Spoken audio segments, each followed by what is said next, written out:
This is JCT TV. It's Bible study for the 21st century.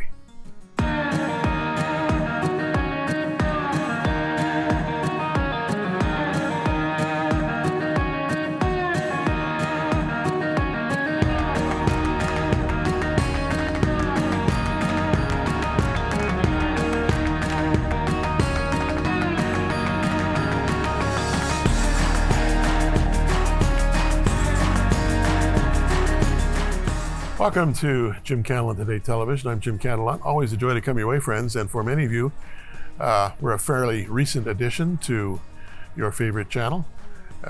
We keep increasing our coverage, which is a great thing.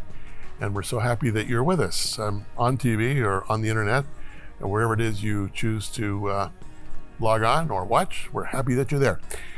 We're continuing with our study in the book of Luke, and we'll pick it up right after this break.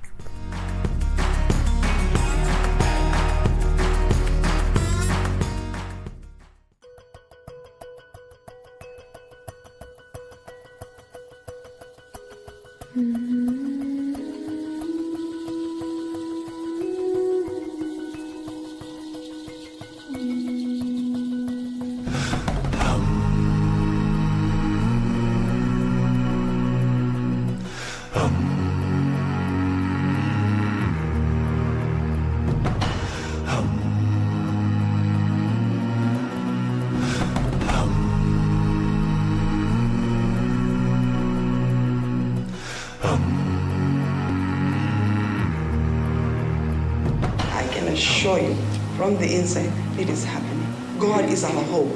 God is all we believe in, this God. And He has called us to be the repairers of wars and to take care of the widow and the orphan in their time of need. And that is exactly what we do. Lives are changing. Why? Because Jesus is Lord. And why? Because Christians have come together as a body. The united body of Christ is coming and saying, it stops with this generation. We break it and we move on. The kind of religion that God endorses is to care for orphans and widows in their distress, justice, and to keep oneself unpolluted from the world, righteousness.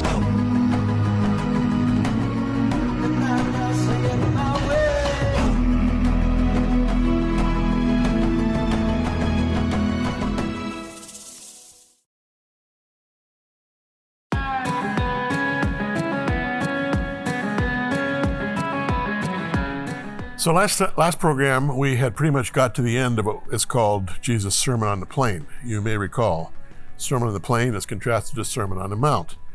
And I gave you a pretty good description, I think, of where I think that plain was and is to this day. And also commented on the similarity of content between the Sermon on the Mount and the Sermon on the Plain, making the point that one does not need to try to justify one's emphasis over another's emphasis, nor should one try to harmonize the two and say they were the same sermon, just presented in two different contexts. It was the same sermon, I suppose, in the sense that it was similar content, but it was a different event than the Sermon on the Mount. I think there's no doubt about that. Anyway, we're going to pick it up here in verse 46 of Luke chapter 6. Why do you call me Lord, Lord, and do not do the things which I say? Whoever comes to me and hears my sayings and does them, I will show you whom he is like.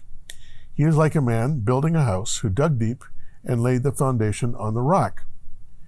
And when the flood arose, the stream beat vehemently against that house and could not shake it, for it was founded on the rock. But he who heard and did nothing is like a man who built a house on the earth without a foundation, against which the stream beat vehemently, and immediately it fell, and the ruin of that house was great. Now, I don't want to belabor this, but I think it's a point that needs to be made. And it's simply this, that when it comes to your life, you're building something. Certainly from Jesus' perspective, that's the case. And, you know, when you're building a house, you want to make sure that the foundation is strong. Because you don't have to be an engineer to know that just the weight of a building, let alone maybe the earth being a little softer than you thought, or maybe a little bit of shaking from some, earthquake, or maybe some unexpected, as Jesus says in the story, flood, mudslide or whatever, any of these things, if the house is strongly rooted, it will probably survive. But if the foundation is not strong, then the whole house is not strong. Doesn't matter how good looking it is or how flashy or how ornamented it is. If the foundation is faulty, the building is faulty. And what he's saying here is, we are building something much more important than a house. We're building a life. And, that's a no-brainer. Someone rightly said, our lives are all the product of decisions we've made over the course of our life. And we make decisions that are infrastructural, that are foundational. And we build on those decisions for good or for bad.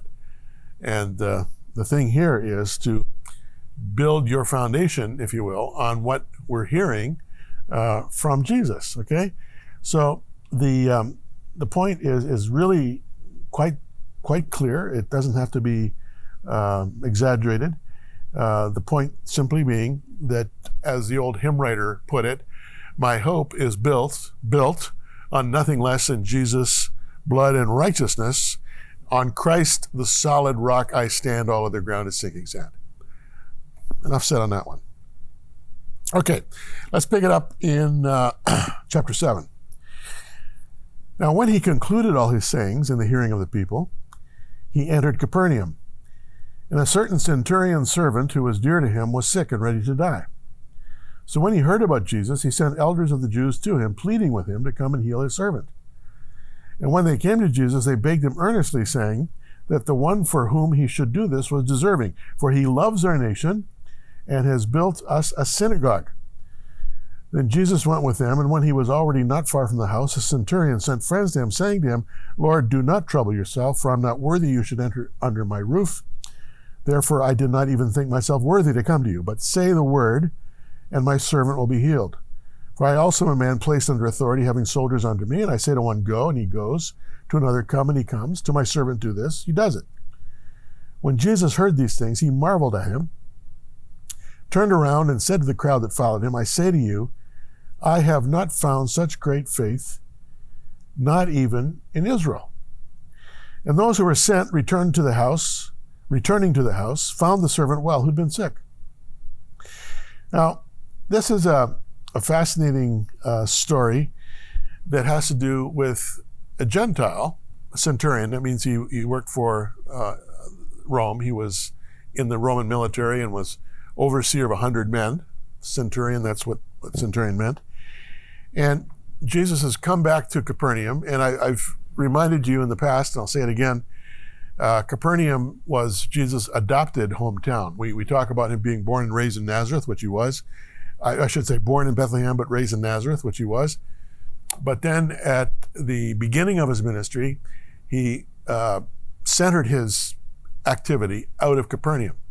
Capernaum, Kfar Nahum, as it's called in Hebrew, is right on the northern shore of the Sea of Galilee. I've been there many, many times. The years that I was pastoring in Jerusalem, I used to drive through Capernaum every week when I would go from Jerusalem down to the Jordan Valley, up to the Upper Galilee and into southern Lebanon to broadcast the gospel, a couple shifts a week from what was known then as the Voice of Hope.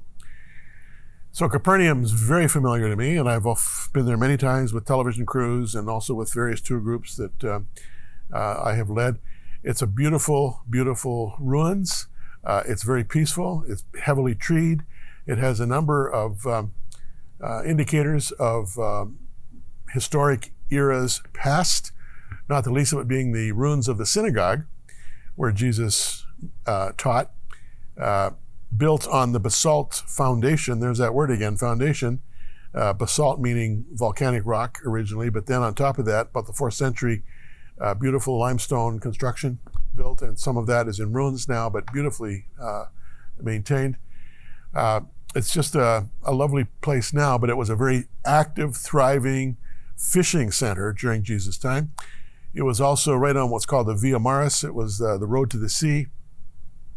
And so there was a lot of commercial activity, caravans coming from Egypt and even further south in Africa, up through the Fertile Crescent, through Israel, Palestine, and then out into parts of Asia and Europe. And because Capernaum was right on that trade route, the Romans made sure they got good taxes from these various commercial enterprises that were going through with their caravans of camels and donkeys and horses. So it was a very active place. And this is where Jesus centered his ministry during those 3 years in the Galilee. Anyway, he returns to Capernaum. And as he's doing so, he's approached by a delegation of Jewish elders with a request from their Roman centurion. And this was unusual, really, that this kind of thing should happen. But these elders explained this unusual thing by reminding Jesus that this Gentile Roman, quote, loves our nation and has built us a synagogue. So he obviously was very, amenable to the Jewish culture and religion, as was the case in general with the Roman Empire. And he had contributed to the building of this synagogue. So he had a much loved servant or slave who was ill. And this anonymous centurion is asking Jesus through these elders if he will heal him. And he, in this message, expressed his familiarity with authority. And he said, I tell my soldiers to go, and they go. I tell them to come, they come. I tell the servant to do this, he does it. Tell him not to do that, he doesn't do it. You can do the same. All you have to do is speak the word, and my servant will be healed, without even coming to my house. And he showed some real humility too, when he said, I didn't feel myself even worthy to come your way. So without seeing or touching the sick slave or conversing in person with a centurion, Jesus responded to what he called such great faith, and risking a few raising a few nationalistic hackles, I should say. He said he hadn't seen this kind of faith even in Israel. And you can be sure that this didn't sit well with a lot of those who were listening to what Jesus said at that point in time. He was no respecter of persons, but he certainly was a respecter of faith. He saw powerful faith in this centurion. So, just like that, he's healed.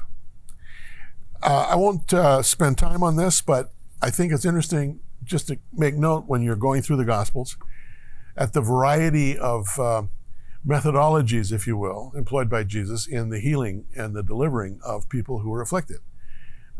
Sometimes it was a word, sometimes it was an action, sometimes it was from a distance, sometimes it was hands-on, sometimes it was spit and mud in the eyes. I mean, you can read it for yourself. But the point was that it wasn't a case of magic, or incantation. Jesus chose to do what he chose to do, and he did it unilaterally, and no one could question him about it, apart from the scribes and Pharisees who were offended by his supernatural acts. But it was something that was really within the province of Jesus' own choice. And in this case, he just respects the centurion. He's impressed with his faith, speaks at a distance with authority. And when the elders get back to the house, they find that the servant or the slave is healed. There's so much more to discover here about Jesus. We'll take a little break, and when we come back, we'll continue in Luke chapter 6.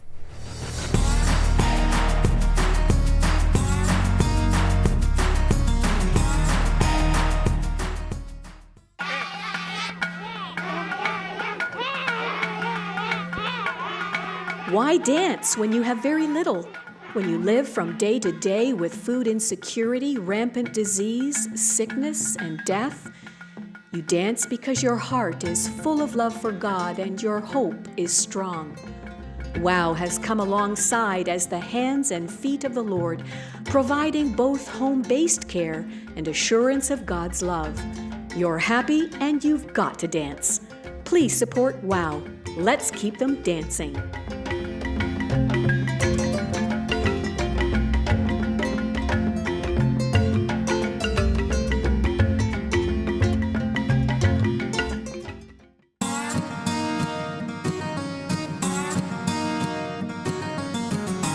So, Jesus has just healed the centurion's servant at a distance. And now there's something else that happens. not at a distance. In fact, it includes a touch from Jesus. Let's pick it up here in verse 11. Now it happened the day after that he went into a city called Nain, and many of his disciples went with him, and a large crowd. And when he came near the gate of the city, behold, a dead man was being carried out, the only son of his mother, and she was a widow. A large crowd from the city was with her. When the Lord saw her, he had compassion on her, said to her, "Do not weep." Then he came and touched the open coffin, and those who carried him stood still. And he said, "Young man, I say to you, arise." So he who was dead sat up and began to speak, and he presented him to his mother. Then fear came upon all, and they glorified God, saying, "A great prophet has risen up among us, and God has visited his people." And this report about him went throughout all Judea and all the surrounding region. I have been to Nain a few times. I mentioned earlier when I would go up to southern Lebanon every week from Jerusalem to do a couple of broadcast shifts at the Voice of Hope radio station.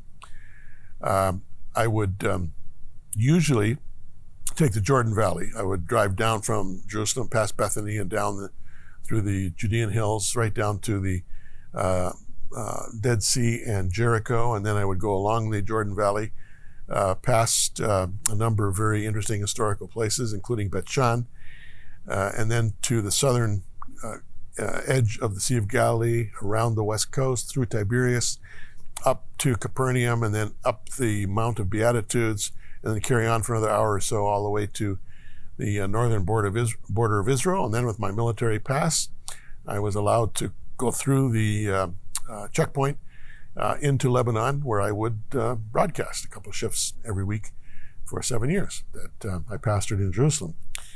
But when I was driving the other route, which I often would take, depending on weather, I would go down to Tel Aviv. Anywhere you go from Jerusalem, you're going down, by the way. Go down to Tel Aviv, which is on the Mediterranean coast, and then I would drive up the coast all the way to Caesarea, and then I would start cross country through the Jezreel Valley. And in so doing, I would come to a major urban area called Afula. And just between Afula and Mount Tabor, just to the right, was Nain. Still there, has been there for centuries, of course. Mainly populated by Muslim Arabs throughout history. But it was, one of those urban centers that was not commonly, but it was occasionally visited by Jesus. So in this case, he's in Nain. It would be from Capernaum to Nain, I'm guessing here, maybe 20 miles as the crow flies. But getting there from Capernaum to Nain is a very arduous walk up over some mountains that bound the western coast of the Sea of Galilee, and then up and down through the Jezreel Valley, around Mount Tabor. It's quite likely that in walking there, he and his disciples may have spent the night, somewhere in Mount Tabor area, and then continued to Nain. Jesus is accompanied on this occasion by the 12. That's what we call the 12 disciples, the 12, capital T, and a large crowd. And usually Jesus did have more than the 12 with him. The gospel writers will mention the 12, the disciples, but there was probably at least another 100, 120 who were kind of regular hangers on. And then because of Jesus' fame, as he would go from region to region and village to village, town to town, there would be, the curious and the needy who would, troop along with Jesus, either because they had need or because they just wanted to watch him do his work or listen to his teaching or all of the above. Okay? So he approaches the gate of the city, and as he's doing that, I say city, it wasn't a city, it was a village, Nain was. As he's doing that, there's a large crowd coming out of the village, even as Jesus and the 12 and this large crowd are coming into the village. And at the gate of the village, they meet. The crowd inside the village, you can be sure most of the village was there because it's a small population, maybe 150, 200 people max. This woman was prominent, well known, I guess, and very cared for by by her friends and relatives and neighbors. So they're with her as the funeral bier is being carried out of the village to the burial site. And burials always happen outside of the populated area. She's grieving.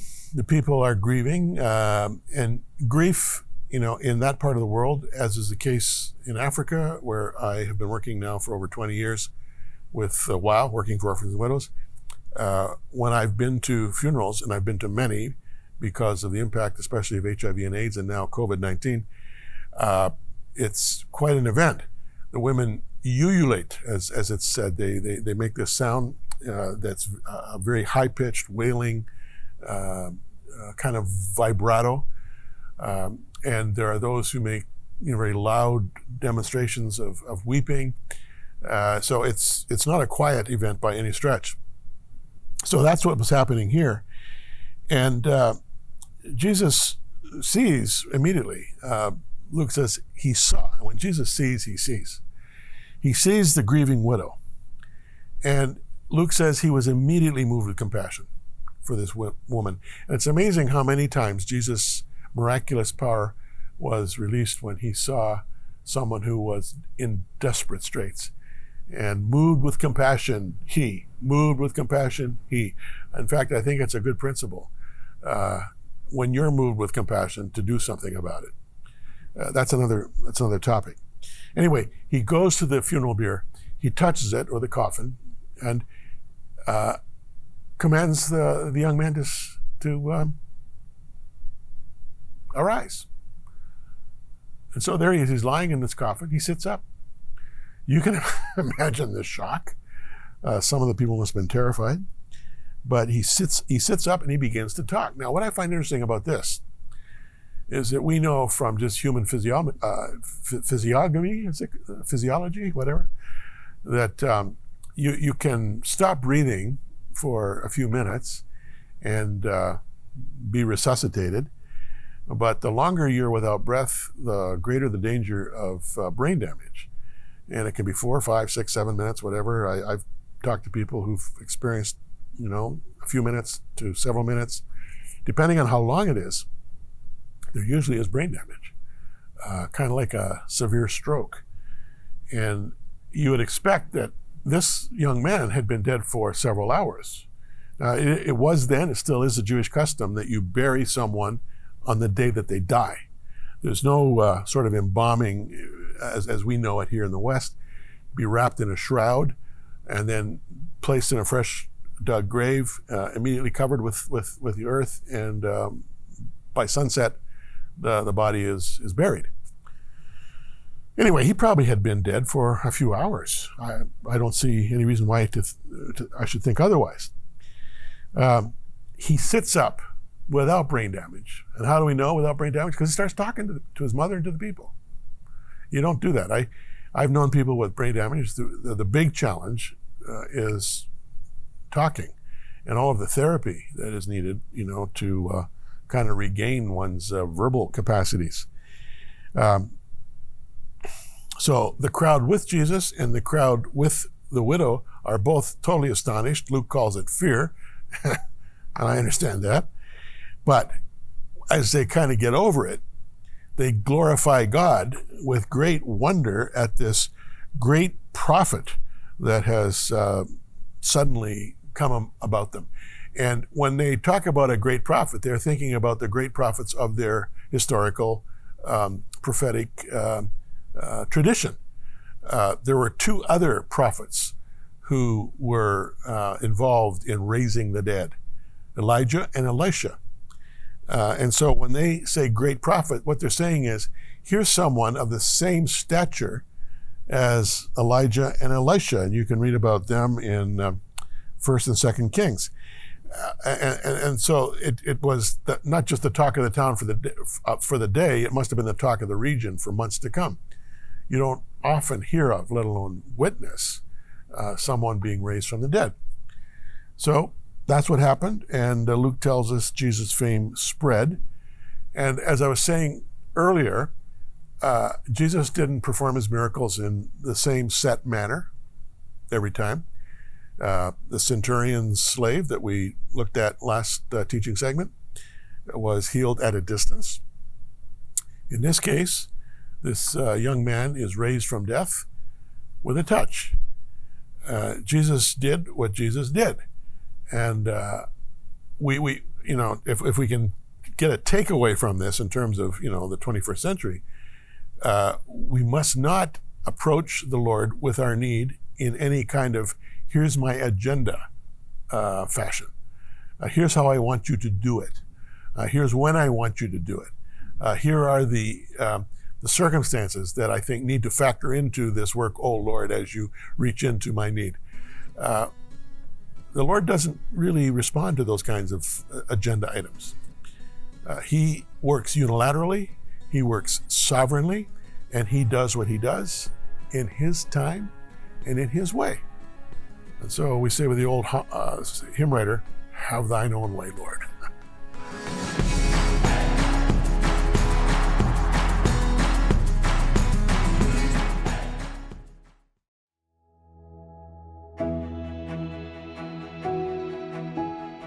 WOW works with local churches in needy countries. We mobilize those churches, pastors, and volunteers in a concerted effort to care for orphans and widows in their homes and villages.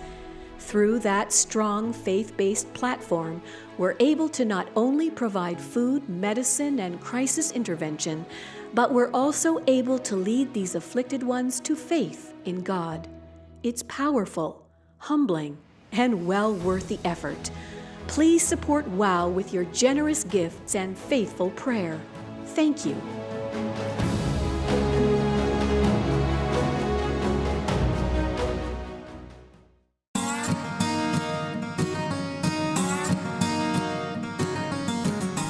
So friends, we're talking about Jesus healing and touching people physically. In the case of the widow's son in Nain, actually raising him from the dead. The point is that Jesus continues to touch people's lives. Those of you who are men and women of faith, you know that. I know it. It's just one of the great realities as well as the great mysteries of faith in Christ, that he reaches into our situation and can touch us physically and mentally in ways that are astonishing and thorough. I want you to know, friends, that it's perfectly acceptable, legitimate, encouraged even in the scripture, for us to come to the Lord with our need. Not in a me kind of way, but in a, Father, I'm your son, I'm your daughter, you know my name, you know my need, and I put myself in your hands, and I praise you for the outcome. Thanks for watching. See you next time.